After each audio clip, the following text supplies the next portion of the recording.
VSN அகாடமியின் Tamil ரிவிஷன்ல வேர்ச்சொல் அறிதல் பார்க்கலாம். வேர்ச்சொல்லில் இருந்து வினைமுற்று, வினையெச்சம், பெயரெச்சம், தொழிற்பெயர் மற்றும் வினையாளனையும் பெயரை அறிதல். ஒரு சொல்லில் அடிப்படையாக அமைந்துள்ள அதன் பகுதி வேர்ச்சொல் ஆகும். பகுதி பெரும்பாலும் ஏவல் வினையாக வரும். நெக்ஸ்ட், தன் பொருளில் முற்று பெற்று வந்துள்ள வினைச்சொற்கள் வினைமுற்று எனப்படும். எடுத்துக்காட்டு: நடந்தான், வந்தான், படித்தாள். முற்று பெறாத வினைச்சொற்கள் வேறொரு வினைமுற்றை கொண்டு முடிந்தால் அது வினையெச்சம் எனப்படும்.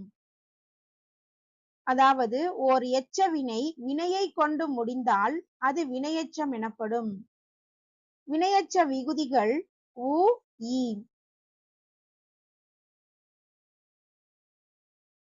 நெக்ஸ்ட், ஓர் எச்ச வினை பெயரை கொண்டு முடிந்தால் அது பெயரெச்சம் எனப்படும். பெயரெச்ச விகுதிகள் அ, உம். எடுத்துக்காட்டு: வந்த, படித்த, சென்ற.